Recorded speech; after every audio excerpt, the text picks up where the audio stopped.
Trump's gold standard missile defenses are now visibly under strain, and turning back to older Patriots is starting to look less like choice and more like a last resort. The US is desperate enough to lean on decades-old PAC-2 Patriot interceptors as its Gulf shield crumbles under relentless Iranian missile and drone fire, exposing how fast modern wars burn through high-end stocks. With newer interceptors running dry, the Pentagon has been forced into an emergency PAC-2 purchase, a stopgap that underlines how badly US planners misjudged the pace of consumption in a full-scale Iran war. The US is scrambling to rebuild its missile defenses under intense Iranian missile and drone pressure, turning back to older Patriot interceptors to plug growing gaps in its armor. The US Army is shifting renewed focus to upgraded PAC-2 GEM-T missiles after burning through large numbers of its more modern Patriot interceptors in the Iran war. Raytheon has been tasked with delivering new GEM-T missiles on a compressed, emergency schedule, reflecting how urgently Washington needs to refill Patriot magazines. Special 2026 wartime funding has bypassed normal budget processes to fast-track Patriot production, with supplemental billions earmarked specifically for rebuilding missile stockpiles. This fresh order marks the first large domestic PAC-2 procurement in decades, a clear signal that current inventories of high-end interceptors have come under significant strain. Recent operations against Iran reportedly consumed hundreds, if not over 1,000, Patriot rounds in mere weeks, highlighting how quickly modern missile wars can drain even US arsenals. Iran's mixed salvo tactics, combining cheap drones with ballistic missiles, are forcing costly intercepts and exposing practical limitations in US and allied air defense systems. Stocks of advanced PAC-3 interceptors are stretched by simultaneous commitments to Ukraine, Israel, and Gulf allies, making it harder to reserve those missiles purely for the Iran front. PAC-2 GEM-T missiles rely on blast fragmentation warheads and offer less precise hit-to-kill performance than PAC-3 MSE interceptors, but they are good enough against many drone and cruise missile threats.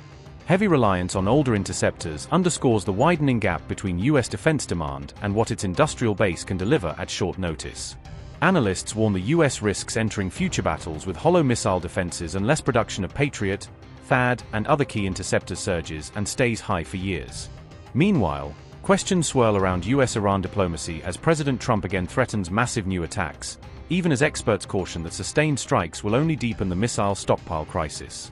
Quick question about Iran.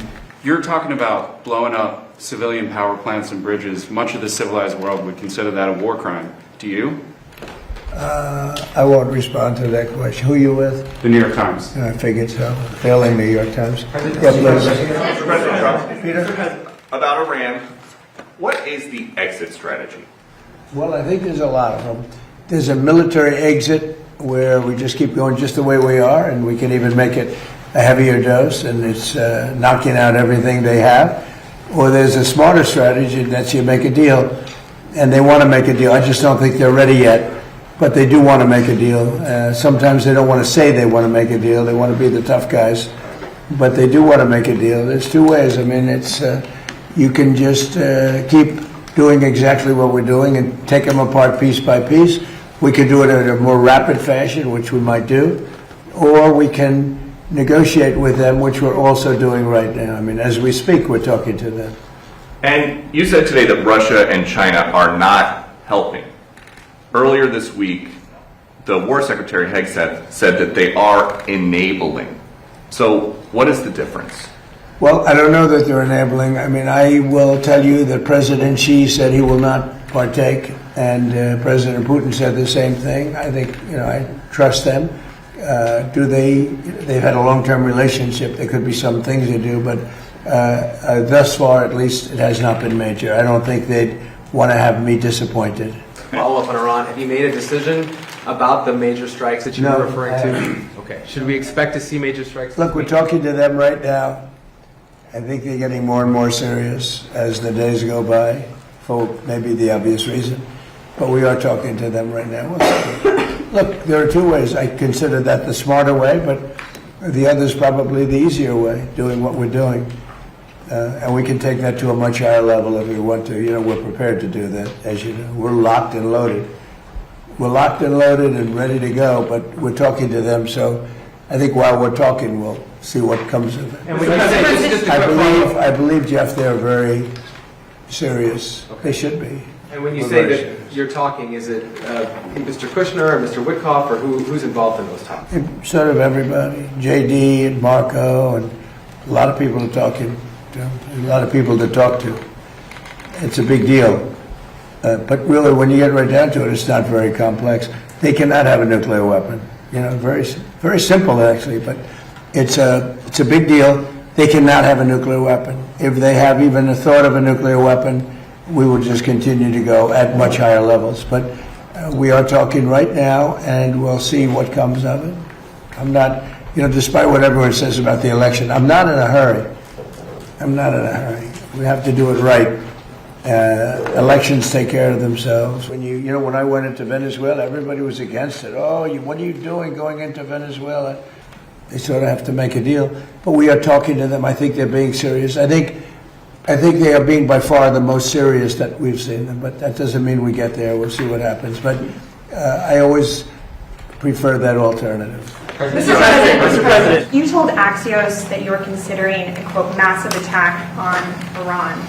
What is the tipping point for you to make the decision? I can't tell you that. Right now we're talking to them, so maybe there won't be a tipping point, and maybe there will. And we're ready to go. Look, we're locked and loaded. We're ready to go, but we're talking to them. So maybe there will be, maybe there won't be a tipping point. But at what point with Iran do you think they're going to cry uncle and actually come to the table? Well, maybe they will cry uncle, or maybe they'll just give up, or maybe they'll just go into a cave and hide. They have caves very deep in the ground, and they can hide. They get shaken up pretty good, but they can hide. But we've taken out their first level of leadership. We've then taken out their second level of leadership. We've taken out some of the third level, and we're negotiating with the rest. And we'll see how it all works. And right now, we are talking to them seriously. But I've talked to them before, and they don't seem to be able to get there. Maybe now they will.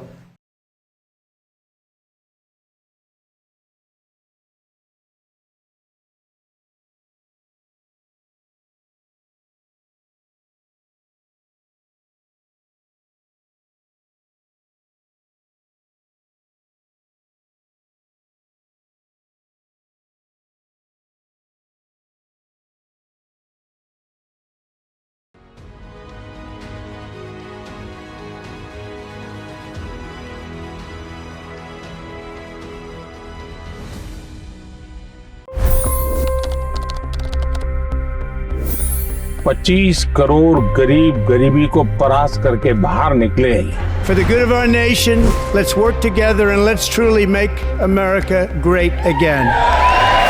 The fastest news breaks. Requested PM saying that look, you will have to speak to Putin and to Zelensky. The biggest news makers.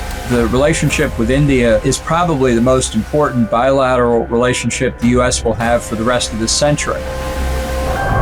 The capital delivered quite an election result today. Expert analysis. The million-dollar question today is how to stop this dance of death. Ground reports. I'm standing at the crossroad of the Kumbh Mela. Behind me are more than 100 entry ghats. Long-form interviews. Exclusionary politics is reflected in Manipur case as well. You don't bother because this is a small state. Have you ever wondered what happens when a banking dynasty meets tides of world history, intrigue, and a dash of myth? Why exactly did the US topple the Sheikh Hasina government? HT videos. We don't just break news, we break it down.